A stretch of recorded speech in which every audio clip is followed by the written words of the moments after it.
Assalamualaikum warahmatullahi wabarakatuh. Selamat pagi adik-adik. Kali ini Bu Nila akan melakukan kegiatan perawatan luka yang ketiga, yaitu perawatan luka bersih. Kalau yang pertama tadi perawatan luka baru, kemudian yang kedua itu perawatan luka kotor, dan yang ketiga ini perawatan luka bersih.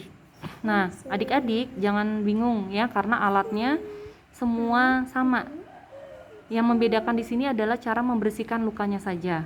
Kalau tadi perawatan luka baru itu ditambah dengan larutan H2O2 atau peridrol. Jadi dia dibersihkan dengan NaCl, dibersihkan dengan H2O2, kemudian diberi betadin, kemudian ditutup kasa.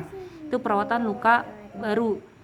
Kemudian kalau perawatan luka kotor tadi tidak dibersihkan dengan H2O2. Cukup dengan NaCl, kemudian olesi dengan betadin, tutup dengan kasa steril, kemudian plester, selesai.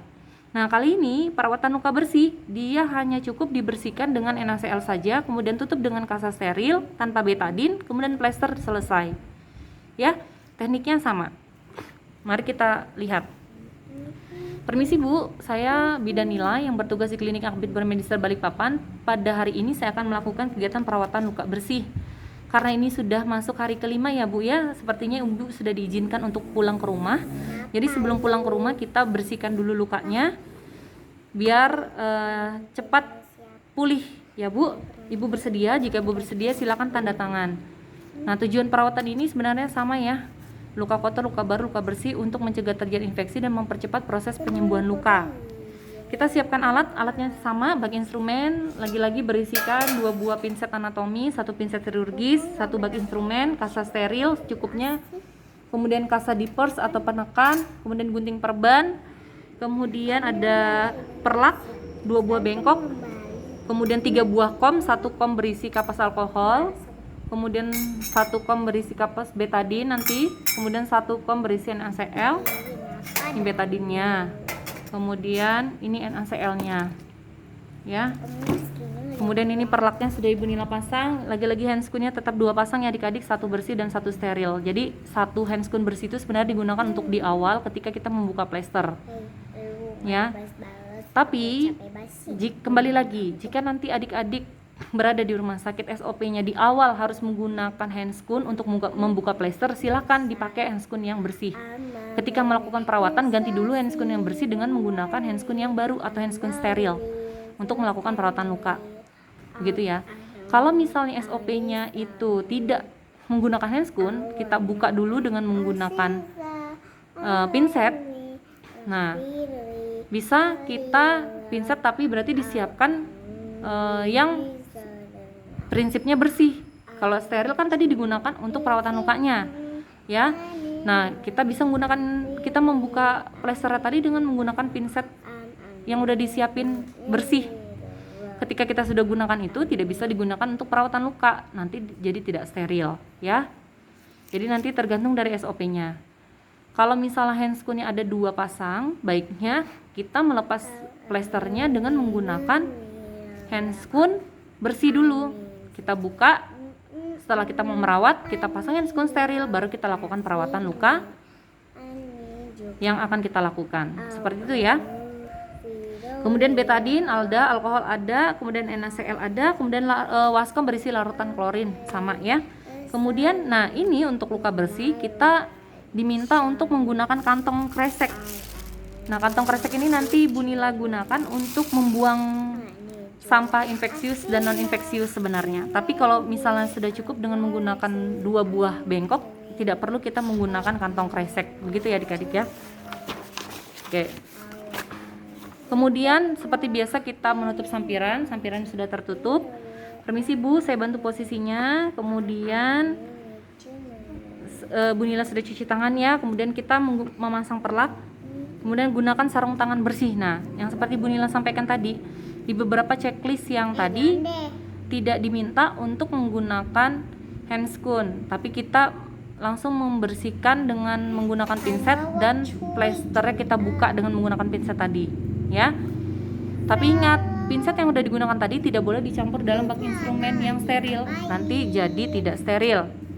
Taruh dia di tutup bak instrumen saja sehingga adik-adik masih bisa menggunakan ya. Anggap Bunila menggunakan handscoon bersih ya, satu pasang. Kemudian kita lepaskan plester dengan menggunakan pinset. Nah, pinset tadi boleh adik-adik mau pinset anatomis atau chirurgis. Ambil kapas alkoholnya seperti biasa.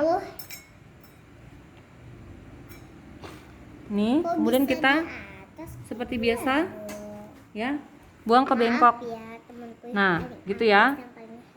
Oke, kemudian tadi kan ada plastik ya. Kalau adik-adik mau menggunakan plastik tadi di awal, plastiknya kita siapkan, kita bentuk seperti ini sebentar ya. Oke. Ini kita buat lipatan begini. Biasanya ini kantong kresek bisa kita gantung di troli. Nah, ya, kita ikat biasanya di troli begini. Tapi ini kan agak susah Bunila ya mengikat kantong kreseknya, jadi bisa menggunakan bengkok ya. Seperti biasa tadi bengkoknya didekatkan dulu ke pasien. Nah, kalau enggak bisa gunakan kantong kresek. Silakan nanti adik-adik eksekusi mau menggunakan kantong kresek atau menggunakan bengkok ya. Setelah itu sudah kita lepaskan plester tadi, tekniknya sama, gulung keluar. Oke, kita buang ke bengkok ya. Setelah kita lepaskan plester tadi, kalau dia lengket gunakan alkohol, atau kalau bila tidak ada alkohol bisa menggunakan NaCl untuk melepaskan pinggirannya samping-samping, nggak apa-apa gitu ya. Kemudian kita lihat sama lagi, kita lihat lukanya apakah ada nanah, apakah butuh jahitan kembali. Jika tidak ada, kita tinggal membersihkan lukanya tadi ini dengan menggunakan kasa steril ya. Tapi sebelum menggunakan kasa steril dan NaCl, kita terlebih dahulu inspeksi lukanya. Tadi sudah Bunila sampaikan bagaimana kondisi lukanya. Kondisi lukanya sudah mulai membaik karena sudah hari kelima. Tidak ada nanah, tidak ada bengkak, tidak ada kemerahan. Jika tidak ada, ya sudah, kita cukup bersihkan dia dengan NaCl saja. Itulah yang bedakan tadi yang Bunila bilang ya, kalau perawatan luka bersih itu hanya cukup dibersihkan dengan menggunakan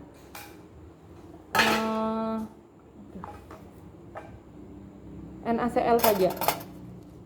Ini NaCl. Oke, Bunila bersihkan sama ya prinsipnya. Ini kita bersihkan.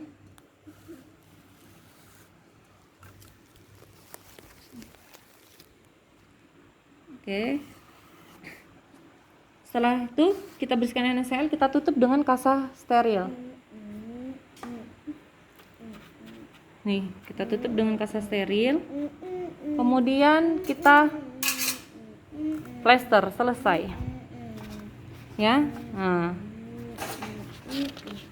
Hampir sama semua ya. Setelah kita plester, kita rapikan alat-alat. Kita rapikan.